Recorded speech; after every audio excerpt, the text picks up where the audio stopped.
Hello, everyone. Welcome to a conversation with my friend Stephanos on embodied relationship mastery. And also make sure that you're following. You might have to make you're following in order for that to come up.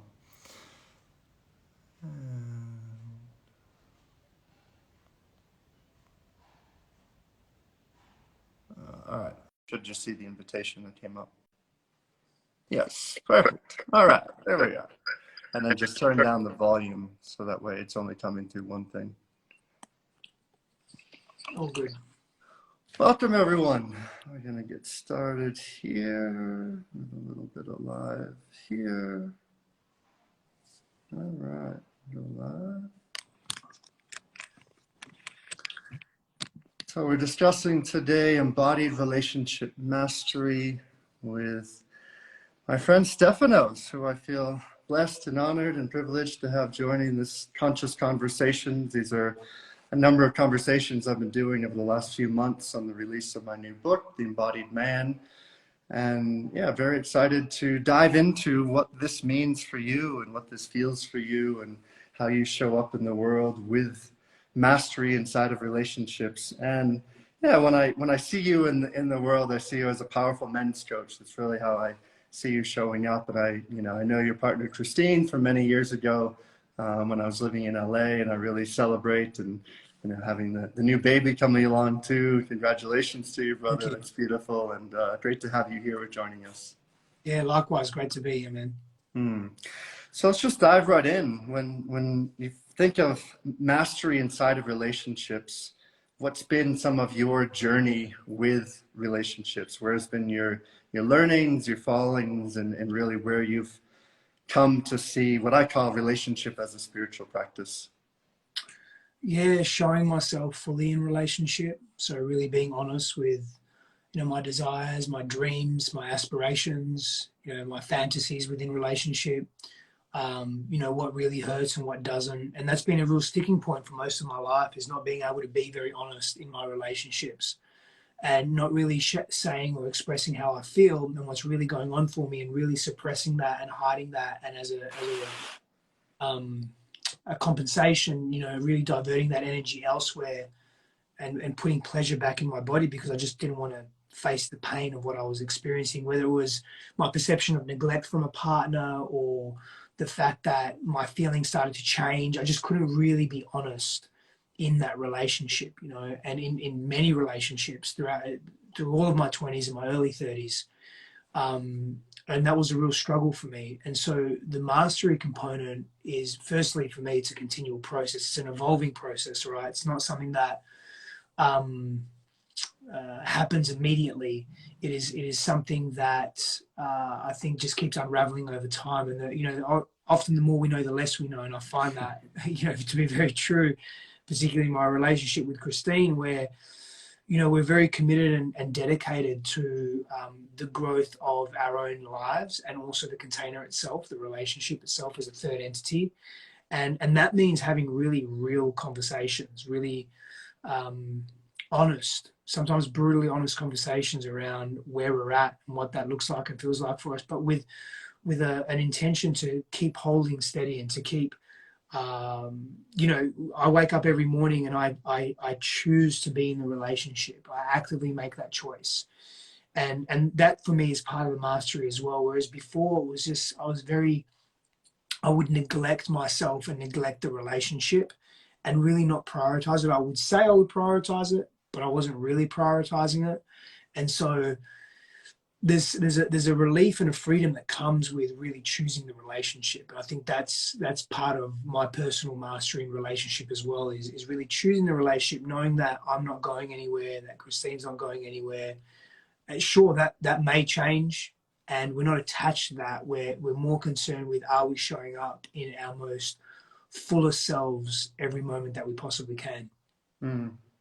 Yeah, I love that. And what I'm hearing in that is actually consciously choosing every day almost to have a remarrying, a re-celebrating, a re-coming together. And, my last relationship kind of completed mainly because of COVID about just at the end of last year with my partner going back to Australia and me not being able to go there. And, you know, it's a place of like letting relationship be the growth for what I heard you say before, like really honoring the pain. And I love for you to even speak into that more, because I think sometimes people get into relationship and they're in the honeymoon and they're alive and everything is good. And then, first fight happens, first thing happens, and then they're running the other way. So especially like male bodies who are confronting that, just love to hear you speak into that a little bit more, like really confronting that pain as a place for deepening in relationship, and where you've learned along the way with that.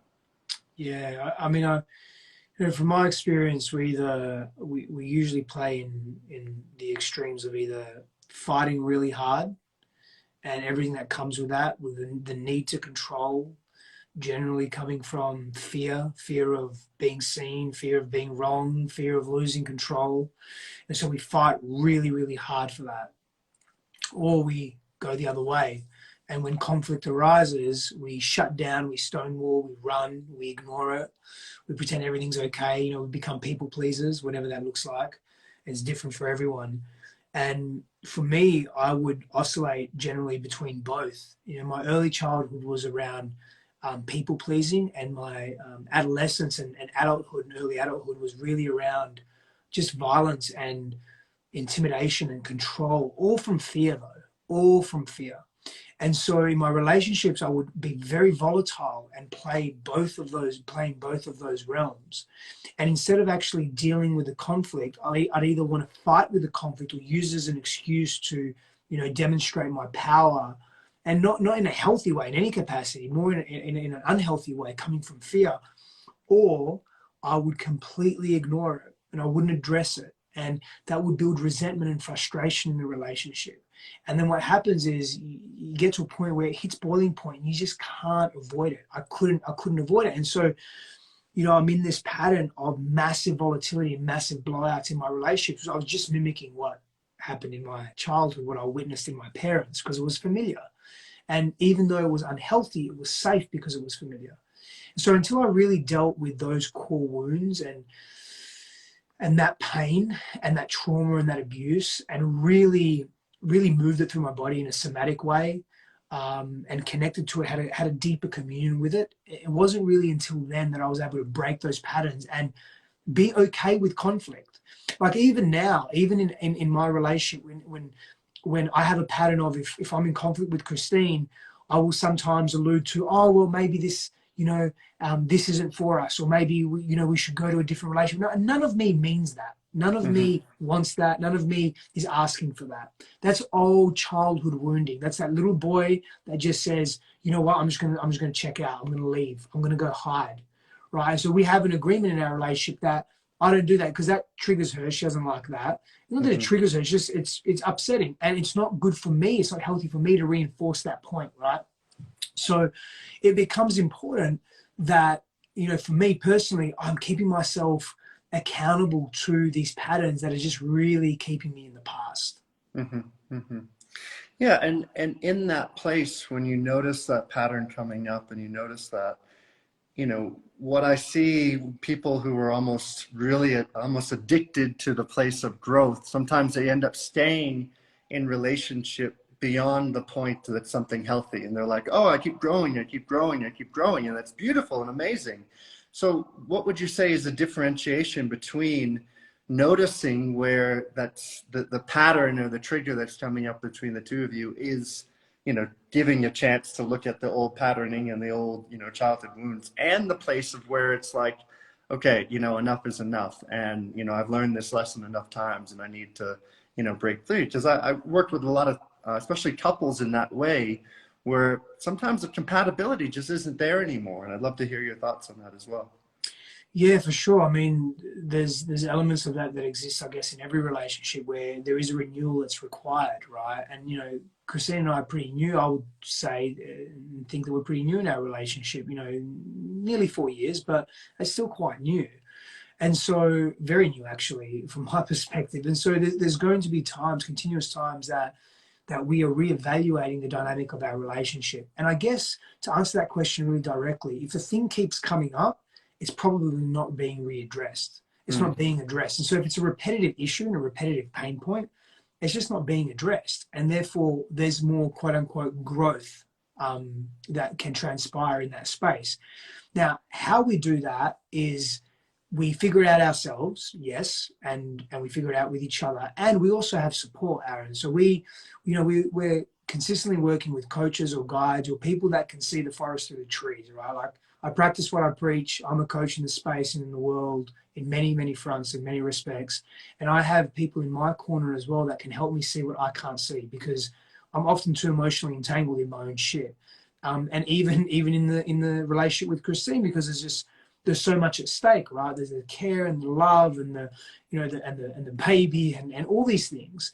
But having support really, it helps just provide so much more clarity, and it really fast tracks growth. Mm-hmm, mm-hmm. Yeah, and I celebrate you and actually being a coach that's seeking out other coaches, and I know I'm very much the same in my own world, and so thank you for that, and actually doing and speaking the words and what you're showing up as. The other piece I'd love to move into is around polarity, and also the deeper layers of sexual polarity that happens when you are living with somebody, and then and now what you're moving into with a baby coming along the way, and all the different caveats. And I know Christine's a powerful woman and a business owner and a creator, and where those dynamics play into, like, I know with my last partner Raven, like, she's a very strong headed woman that had a very strong opinions, but there was a deep place with her that was able to let go of her masculine at times and actually deeply surrender. And that allowed for spaciousness to happen inside of our relating. So I'd love to hear, like, how those polarities, especially when it comes to keeping that polarity alive with sexual chemistry, is deepening or expanding within the two of you as you're growing and evolving together. Yeah, and as we're, our family dynamic is changing as well, and there's a deeper level of responsibility and varied responsibility and a lot of novelty in that as well. There's a lot of newness that requires our attention. So the way that we really address that and deal with that initially is through very open and transparent conversation about it. We want to talk about the pink elephant in the room, and we don't just want to talk about it, of course. And this is one of the reasons why we have a coach, is to help us stay connected in that way, right? And create intimacy and connection through different practices. Because sometimes it's interesting, right? Like, we as coaches, we have lots of tools and lots of practices, but when it comes to utilizing it for ourselves, for some very strange reasons, we're not as proficient at doing it, right? I mean, we understand. No, never happens that way, bro. Yeah, no. So I'd rather just pay someone that can really support me, and I don't mean that facetiously, but really can, again, see the forest through the trees, that helps us navigate that. And part of it is putting some structure in it. Part of it is really helping us unpack our deeper wounds that lend themselves to the polarity being off. See, I have a fairly firm belief that before it becomes a masculine, feminine, or a polarity issue, one of sexual magnetism and attraction, what hinders that greatly is unaddressed, unresolved wounds. And when we reside in our shadows, we can't access the freedom that comes in sexual polarity. And so for me, I'm being super clear, it's not me spending hours and hours every day in the shadow and having to live in the shadow and addicted to that, not at all. And I've been there and I've done that, and too much. I've gone to places within self that no human being should go. And, I'm not fond of visiting that. I don't wear it as a badge of honor too often. But really it does help me free myself in the intimacy that I have, because one of my core wounds, or has been, is that fear of intimacy and fear of being seen. So I hid in novelty and I hid in variety, in sexual novelty and sexual variety. In other words, different women, lots of women, different times, all of that. And really that was me running away from myself. And so when I have a woman that really sees me and cares for me, and in such non-judgmental, compassionate ways, it's very challenging to run away from that without causing massive rupture. And my intention is to not cause rupture. And so I want to lean into that. And so we lean into that intimacy and we share and we experiment and we try new things, whether it's just sexually or just even emotional intimacy as well, which often, as you know, can lead to deeper sexual intimacy. And it's just an ongoing practice. Yeah. Yeah. And that practice of actually showing up and being willing, and you know, the other piece I heard you say is kind of, before Christine, it sounds like you had a lot of women around you, and I can relate on different times in my life where it's like I've really gone deep with one and then I've kind of opened my field and there's others around. So, you know, to somebody listening who can feel maybe that desire to be a father and to journey in deeper, like what were some of the things that you noticed in yourself that really gave you a deeper permission to dive deep with one, and also to continue to stay, because naturally that, you know, the freedom lover, I'm sure, has reemerged for you. So would love to hear the thoughts for that freedom lover and how you work with that energy as well, because I know that within me is too, you know. Yeah, well, I continue to work with that energy, and I continue to remind myself where that comes from. And I also continue to check in with myself and what my needs are as well. Like, really genuinely, what are my needs? And do I need to have,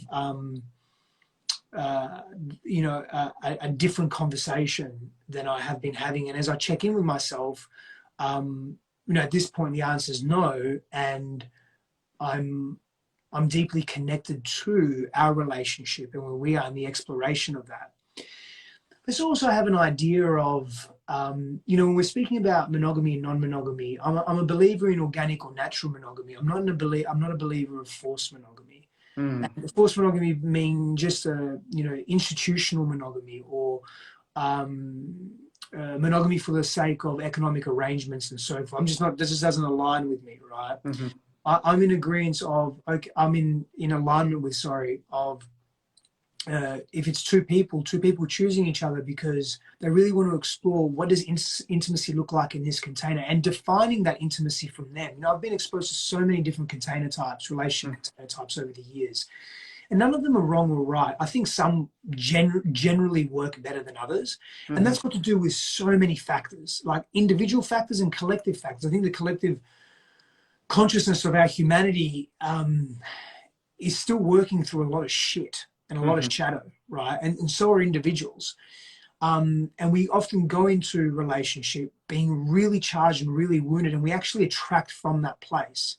And the staying power is working through that. And again, it's not at the cost of your happiness or your joy. You don't stay in it just for the sake of staying in it because you're an endurer and your personality patterns. The 5 Personality Patterns is a great book if you're familiar with it. But one of the archetypes there is the endurer, and in that it's, I'll just endure difficulty and challenge for the sake of enduring it because, you know, that's what I grew up with essentially. That's one of the patterns that I formed, core patterns of my life. No, not for that, but because there's real deep value there, and there's deep freedom in exploring the challenges that come with that type of container, right? As there's deep freedom in exploring the variety of non-monogamous containers as well. So for me, it's how do I personally create novelty and variety in our container, and how do we do that together, I should say. How do we do that together? And not only how do we do that together, but what's really important to us in certain moments, and what phases are we in as well? Because we run in different phases. We're human beings with different backgrounds, right? And we all are. And so being really mindful and attentive to that, it's the commitment to the management, and commitment, simply put, commitment and willingness are 2 big parts that are played in this dynamic. But the commitment for me is very real, and the willingness for me is very real. I mean, it is the same for Christine as well. And that's what keeps us in a place of, if something doesn't feel right, let's explore that.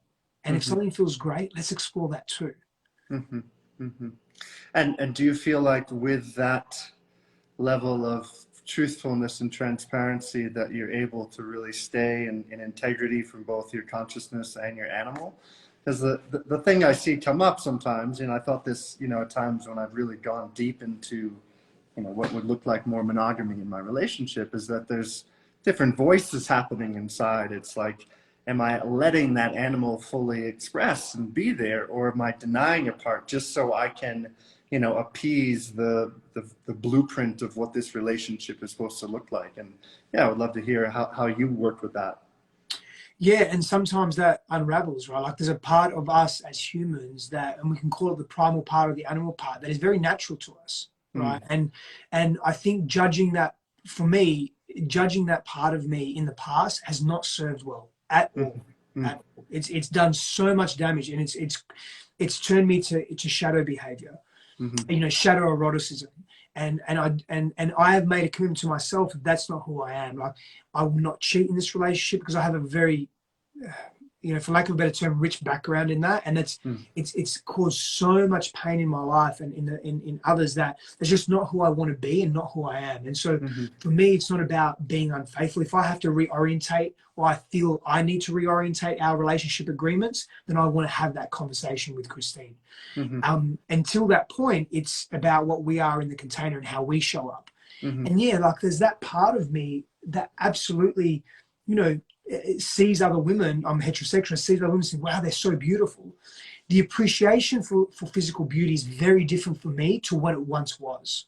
What it once was really objectification, and really was hyper selfish, and really was goal orientated. Whereas now the appreciation that I have, because I've come to release so much shame within myself, body shame, emotional shame, relationship shame, around myself, that I can see people differently. And so it's not that those, I mean, call them animal urges, call them primal urges, don't exist within me. The way I transmute and circulate and move that energy as well. You know, over the years, I've engaged in so many different practices that have given me insight into the human condition, into consciousness, that allow me to interact very differently with these energies, very differently than how I once acted.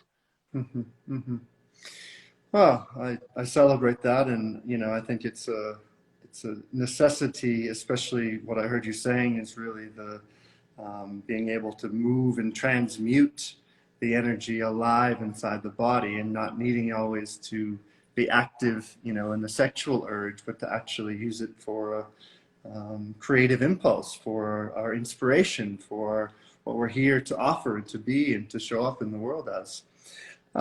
You know, another piece that I dive fairly heavily into in the book is really the contrasexual side, and especially how that comes up. And when I'm saying contrasexual, like the feminine in you interacting with the masculine in her, which often in a heteronormal relationship is normally where a lot of the issues reside, because the feminine in male bodies isn't as mature and developed and grown up, and the masculine in female bodies, you know, vice versa. So how does some of those dynamics show up into your, you know, relationship and within yourself as well as with Christine?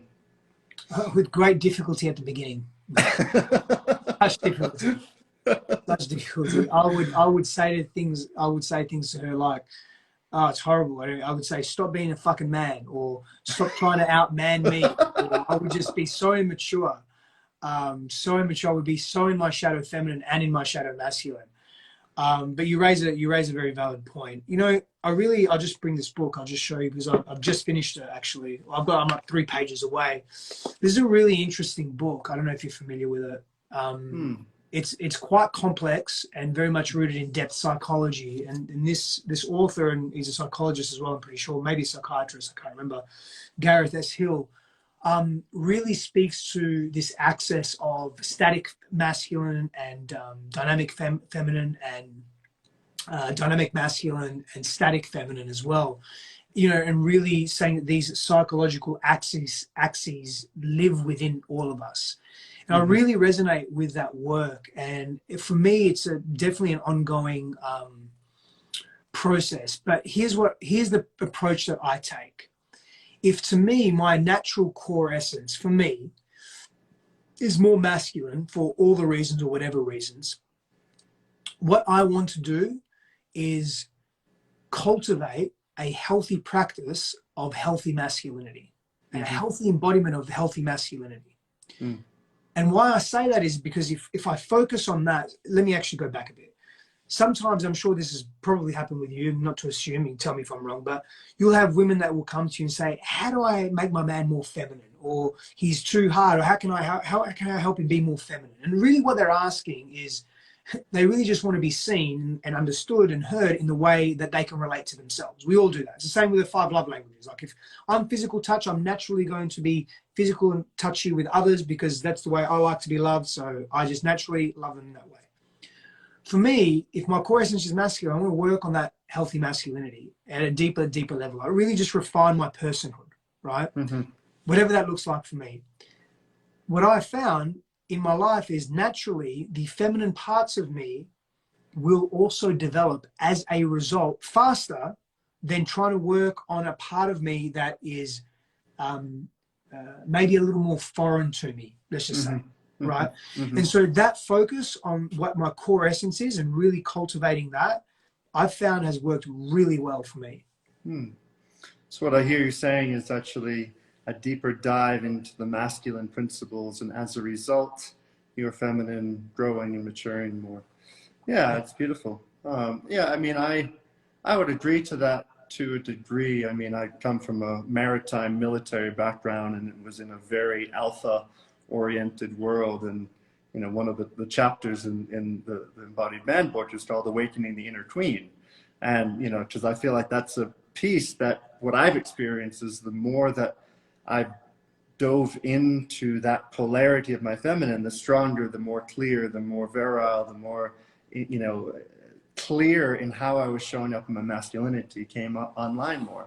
And, you know, witnessing in my last relationship with Raven, who had a lot of men in her life before that were saying, I want you to be more in your feminine, and she was just always more in the masculine. Then actually showing up a bit more in that, you could say, dark masculine penetrative power, let the feminine surrender more. So, and I'd like to lean into that place as well, because I feel like in relationship or even any type of interpersonal dynamic, there's this part of the masculine and male bodies that sometimes they're afraid of being that very powerful, dominant one because of all of the judgments and the shame and the ridicule and the blame that gets thrown upon that. So how do you navigate with those more, you could say, ravishing energies or penetrative power into, you know, in a healthy, mature way into relationship?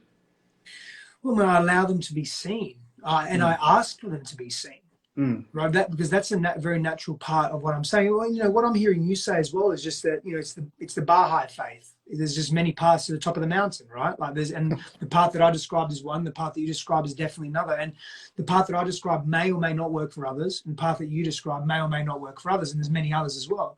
For sure. But to answer your question around the penetrative part of me or of masculinity is I have to be, here's the thing, I won't let that part come out if I don't feel relationally, emotionally safe. In other words, if I feel I'm going to be judged, I'm going to be critiqued and or humiliated, chances are I'm not bringing that part out in full expression.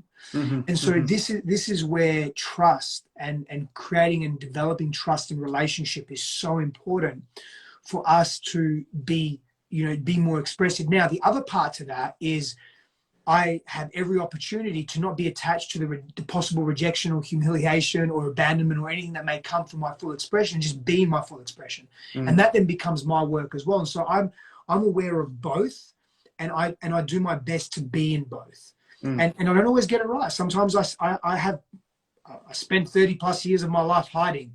It's in different ways. It's a very easy pattern to engage in, and sometimes I catch myself in that. So my work is to be more open with that and say, hey, Christine, I can feel myself hiding, and here's what's happening. You know, my request is that I want you to see me in something. Can you do that? It's very sensitive for me. Can you do that without, judgment? Or the other thing is, which I've done as well, is internally I'm like, fuck it, I'm going to be this because that's who I'm going to be, and however it's received, and I'm going to deal with the outcomes. And so it's experimenting and exploring all of it and more.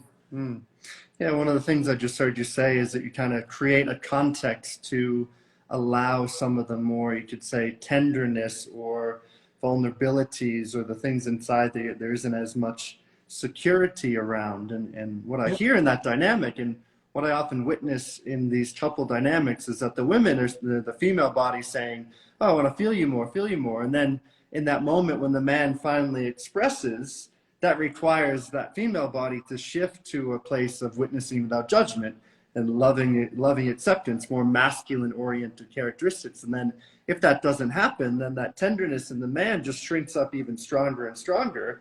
And you hear many men, I'm sure you've had that, where it's like, oh, I'm never going to be vulnerable again. Look what happened last time, you know? Yeah. And so what do you say to that man to let that come out more, to let that be seen and not be judged and ridiculed? Is it creating a safe conversation dynamic with the partner? Is it, you know, one of the reasons I love men's work is because I find when men can lean into each other, there's a growing up of that feminine that doesn't happen anywhere else, because the feminine inside the male body actually trusts the masculine more in male bodies than in female bodies.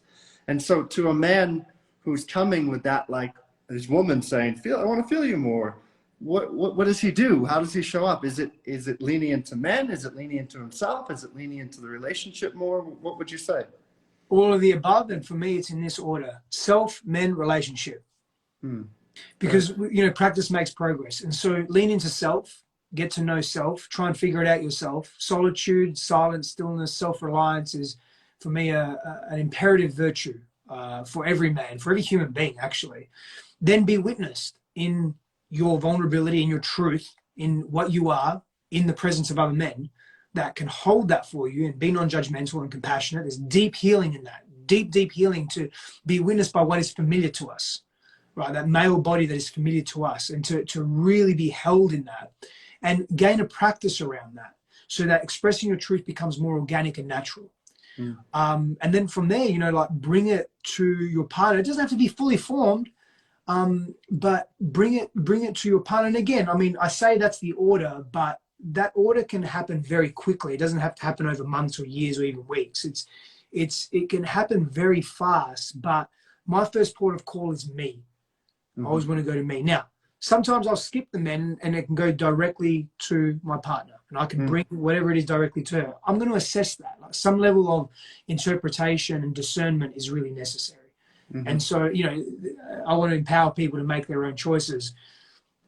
We're all looking for a fucking rigid formula or a 3-step process and this and that. Sometimes you just got to figure it out. Lean into your fear and fucking do it. Like, it's as simple as that. Like, I mean, that's honestly just the masculine part of me coming out saying, oh, like, we just got to do it. Like, lean in, do it, and be done with it. That's it. Figure it out. You're going to figure it out. Get shit done. You remind me of, you know, the world I grew up in. One of my good friends was this short Italian guy who's like never done a personal development course. Like, we're good buddies. He, you know, runs a lot of like heavy lift equipment and installs gas mains. And he's like, bro, I fucking love you. I don't know what the fuck you do, but like, obviously people like it, but it's just such this, you know, the Boston in me, this very like clear cut, like straightforward. I love that approach, and I love the capacity to actually bring that into these conversations. Because I see entirely so many men that just feel like their fucking balls have been cut off, and they don't know how to step up with strength and fortitude and connection and actually stand in the integrity of who they are. And at the end of the day, what I see in relationship is that when a man comes in that way, and it's not coming from arrogance, but it's actually coming from an embodied sense inside, then the feminine's like, oh, finally, I can fucking let go. Yeah, I mean, I really align with Jack Donovan's work around, he calls it 4 tactical virtues. I added one and as connectivity, but for the 4 tactical virtues that he mentions is strength, courage, mastery, and honor. And I think that, you know, specifically the strength and courage piece is so important. We have to have the strength and the courage and the resilience and the fortitude to lean into the thing that's really that's really uncomfortable and that we've been avoiding, because there's so much mastery and wizardry and magic in that, but we just don't go there because it feels like it's too much for us. And so I love those 2 last words, the magicry and the wizardry. And one of the first things I heard you say is that kind of 3-way connection with God inside relationship. And, you know, to me, I teach a lot in this field of Tantra, and I feel like kind of do as well, not calling it Tantra. I know Tantra has its own, series of challenges that I am consciously choosing to lean into to help redefine it in the world, which sometimes I wish I wasn't fucking doing that, but I am. But the place of Tantra, really, that deep divinity that comes together inside a sacred union when inner union is present. So what, deep rituals and practices do you invite into, your relationship that really bring about that three-way connection to God, to the divine? And let's love to hear, what you have to share on that. Yeah, the foundation, or the triangle that we use, or the triad rather, is a breath, sound, and movement, right? So that triad of breath, sound, and movement becomes a foundation for our explorative practices as individuals and as a couple. For me, as an individual, breath, sound, and movement is my triad of how I navigate through the world and see the world. My own sexuality, my own sense of self, my own personal expression, and then bringing that into the relationship as well. We also create and allocate space. I'm I have a lot on. And I'm in a mode in my life, in a phase in my life where I'm deeply creative. I have been for some time, but really, really creating a lot in the world. I have multiple businesses. I work with many people. I have a lot of clients, and I'm very connected to my Dharma, connected to what I'm creating in the world. And as a result of that, I can be drained. I can feel sometimes overwhelmed. I can put my relationship with Christine on the back burner because, again, like when we're talking about sexual energy, like there is so much creation energy that I'm putting out into the world that I can be okay to not have sex. I also have that monk archetype within me as well sometimes. And so it's all about balancing that and really checking in with each other. So, some of the practices that we have is we allocate space on a daily and weekly basis to really be together and allow it to organically unfold. Some of that will be, again, breath work, movement work together in synchronization, gentle touch. Like we look at, I don't have my bookcases behind my backdrop here, but there's a great book, I think it's called Cupid's Poison Arrow, and what the author speaks to a great deal there is about carezza as a practice. And so it's all about bonding behaviors, or bonding without necessarily going to sexual penetration. Now, I don't completely align with that. It's an interesting experiment, though. It really is. Hormonally and relationally and emotionally, it's super interesting and fascinating. But put that aside for a moment. There's a lot that we open up the space where we can just connect with each other physically, whatever that looks like. Massaging, clothes on, clothes off, hugging, holding, and allowing that to move from there. Sometimes, if we're talking about, raw, unbridled sex, then that becomes different. That becomes a taking, that becomes a ravishing, that becomes a surrendering, that becomes, call it a quickie, whatever, right? But we allow those energies to sort of really play out and do our best to honor them within each other, right? And as opposed to, oh, does he want this or does she want that? Or we sort of try and lean in. Just lean in and do the thing. And if it doesn't feel right, or if it doesn't feel, in alignment in that moment, we express, we vocalize. It's a dance, man. Like, it's sometimes uncomfortable, but, it's becoming more comfortable, that's for sure. Well, that's good. I guess 4 years in, you're learning a little bit more about each other every day. Yeah. What I heard you saying, and I really celebrate, I would kind of reference as love appointments. I talk with couples a lot. It's like, okay, Tuesday night at 7, we're gonna be together for 2 hours or an hour and a half. And especially if it's busy entrepreneurs and people that are busy, if that time isn't there, then it goes on. And then, you've been a week, a month, 6 months, and it's like, sex, what?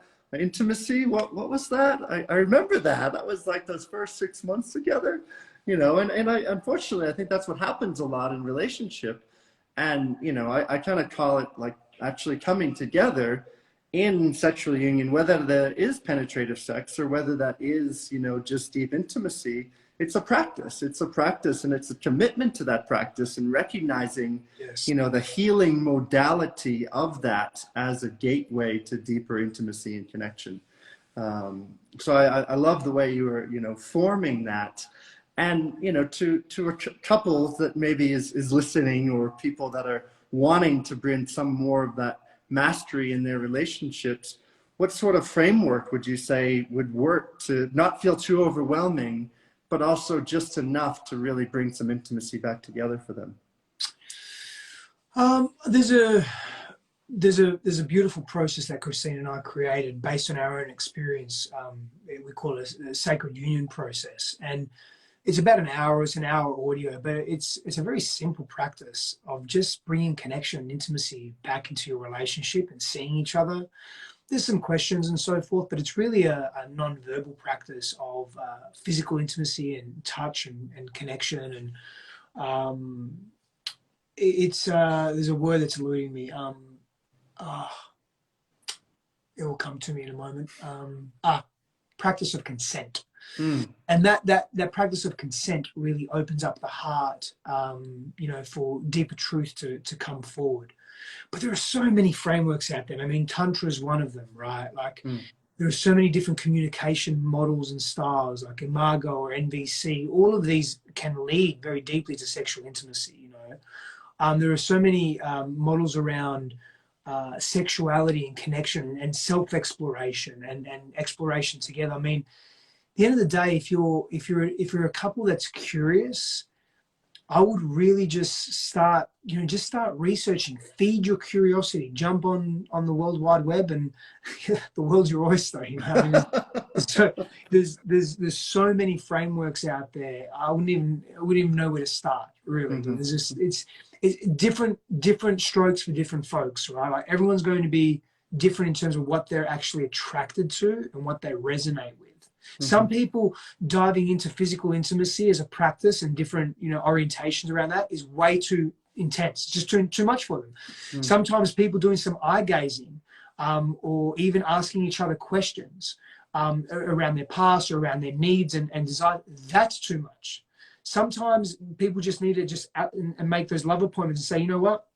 We're having a date night every week and we're going to go have some fun, and it's fun and play, and they're just getting in the habit of spending time with each other again in that way. That could be going to a movie, going to dinner, going dancing, going for a walk, whatever it may be.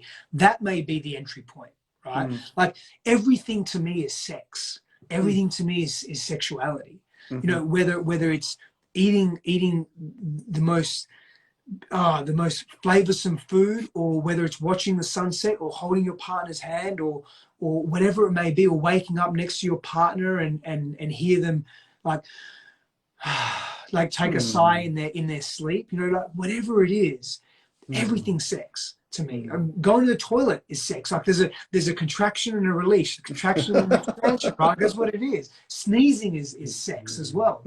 And so when we look at life in that way, I think the frameworks that we utilize to be deeper into our intimacy, they just open up a lot more.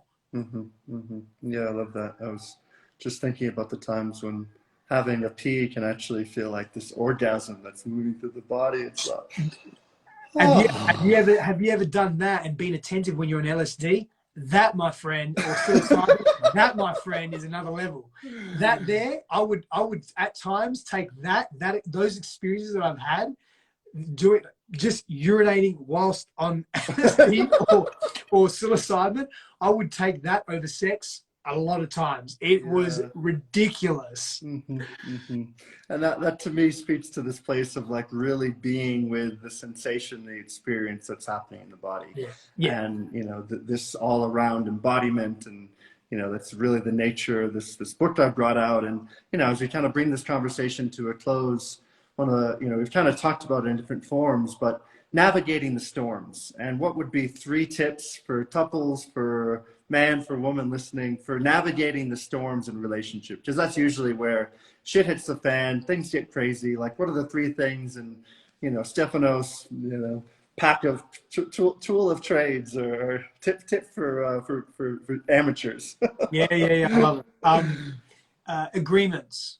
Have agreements in place when you're in a healthy place, not when you're in the middle of a conflict or argument or disagreement. So in other words, have agreements around how you want to disagree. What are your standards around that? What will you tolerate? What will you not? In other words, if you don't like your partner raising their voice, then part of that agreement and the request, have requests and needs in those agreements.